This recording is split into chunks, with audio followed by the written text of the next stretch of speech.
മാധവൻ പിള്ള തന്റെ വീടിന്റെ ഉമ്മറത്തിരുന്ന് പുറത്തെ പെരുമഴയിലേക്ക് നോക്കി നെടുവീർപ്പിട്ടു. ആ മഴയ്ക്ക് പഴയൊരു ഗന്ധമുണ്ടായിരുന്നു.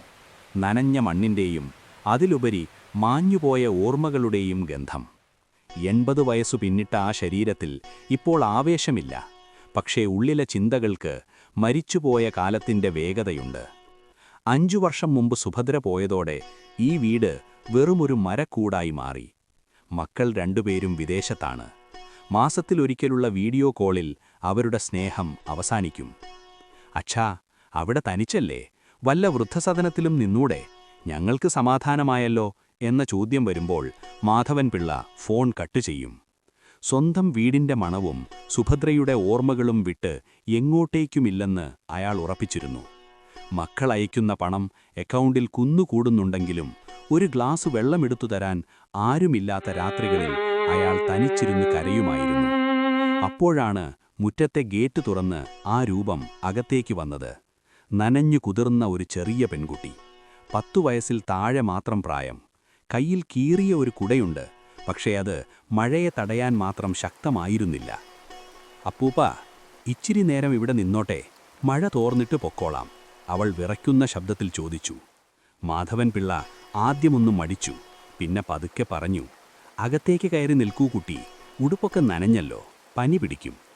അവൾ വരാന്തയുടെ കോണിൽ ഒതുങ്ങി നിന്നു. പേര് മീനു എന്നാണെന്നും അടുത്തുള്ള കോളനിയിലാണ് താമസമെന്നും അവൾ പറഞ്ഞു. അവളുടെ കയ്യിൽ അപ്പോഴും പ്ലാസ്റ്റിക് കവറിൽ പൊതിഞ്ഞ ഒരു പഴയ പുസ്തകമുണ്ടായിരുന്നു. ഇതെന്താ മോളെ? മാധവൻ പിള്ള ചോദിച്ചു. ഇതെന്റെ ചിത്രപുസ്തകമാ അപ്പൂപ്പ, പക്ഷേ കളർ പെൻസിൽ ഇല്ലാത്തോണ്ട് വരച്ചു തീർത്തിട്ടില്ല. അവൾ സങ്കടത്തോടെ ആ പുസ്തകം നെഞ്ചോട് ചേർത്തു പിടിച്ചു. ആ കുഞ്ഞിന്റെ കണ്ണുകളിലെ ദാരിദ്ര്യവും നിഷ്കളങ്കതയും മാധവൻ പിള്ളയുടെ ഉള്ളിൽ എവിടെയോ ഒരു നോവുണ്ടാക്കി. അന്നത്തെ മഴ മാധവൻ പിള്ളയുടെ ഉള്ളിലുണ്ടായിരുന്ന ഒരു വലിയ ശൂന്യതയെ കഴുകിക്കളഞ്ഞു. പിറ്റേന്നു വർഷങ്ങൾക്കു ശേഷം അദ്ദേഹം ടൗണിൽ പോയി. മടങ്ങി വന്നത് ഒരു വലിയ പെട്ടി നിറയെ ചായങ്ങളുമായാണ്. തൻ്റെ കൊച്ചുമക്കൾക്കു വേണ്ടി വാങ്ങിവെച്ചിട്ട് അവർക്ക് വേണ്ടാതെ പോയ ചില പഴയ ചായപ്പലകകളും അദ്ദേഹം പൊടി തട്ടിയെടുത്തു. ദിവസങ്ങൾ കടന്നുപോയി. എല്ലാ ദിവസവും വൈകുന്നേരം മീനു എത്തും. ആ വീടിന്റെ ഉമ്മറത്തിരുന്ന് അവർ രണ്ടാളും ചിത്രം വരയ്ക്കാൻ പഠിച്ചു. മാധവൻ പിള്ളയുടെ വിറയ്ക്കുന്ന കൈകൾക്ക് മീനുവിന്റെ കുഞ്ഞു വിരലുകൾ തുണയായി. അവൾ വരച്ച മരങ്ങൾക്കും പൂക്കൾക്കും അദ്ദേഹം ചായം നൽകി. മക്കൾ അയച്ചു കൊടുക്കുന്ന ലക്ഷങ്ങളെക്കാൾ വലിയൊരു സമ്പാദ്യം ആ കുഞ്ഞിന്റെ കളിച്ചിരികളാണെന്ന് അയാൾ തിരിച്ചറിഞ്ഞു. മരിക്കാൻ കാത്തിരുന്ന ഒരാൾക്ക് ജീവിക്കാൻ ഒരു കാരണം കിട്ടിയതുപോലെയായിരുന്നു അത്. ഒരിക്കൽ മീനു ചോദിച്ചു, അപ്പൂപ്പ, ഈ വലിയ വീട്ടിൽ അപ്പൂപ്പൻ ഒറ്റയ്ക്കല്ലേ? പേടിയാവില്ലേ?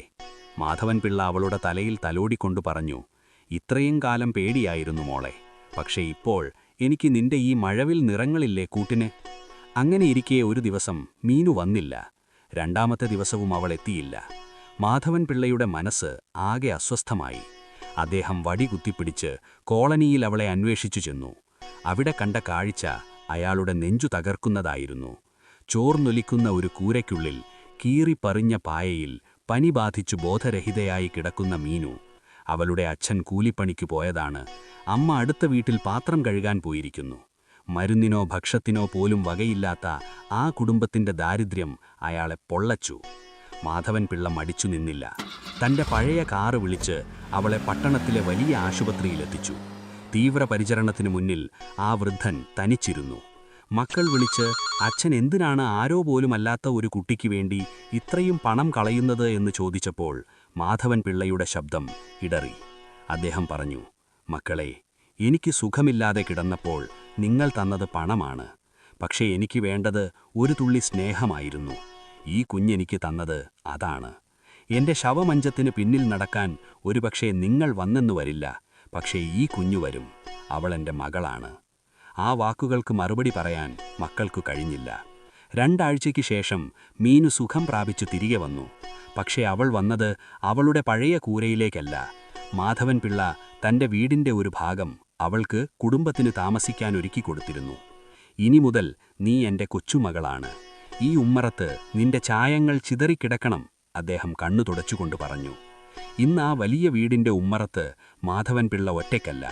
മീനുവിൻ്റെ പാട്ടിൻ്റെയും ചായങ്ങളുടെയും ഇടയിൽ അയാൾ വീണ്ടും ജീവിച്ചു തുടങ്ങി. സ്നേഹമെന്നത് രക്തബന്ധങ്ങളിൽ മാത്രമല്ല, മറ്റൊരാളുടെ വേദനയിൽ നൊന്ത് അവരെ ചേർത്തു പിടിക്കുന്ന ഹൃദയബന്ധങ്ങളിലാണെന്ന് ആ ഗ്രാമം തിരിച്ചറിഞ്ഞു. ആ വൈകുന്നേരം ആകാശത്ത് വിരിഞ്ഞ മഴവില്ലിനേക്കാൾ തിളക്കം മാധവൻ പിള്ളയുടെയും മീനുവിൻ്റെയും പുഞ്ചിരിക്കുണ്ടായിരുന്നു.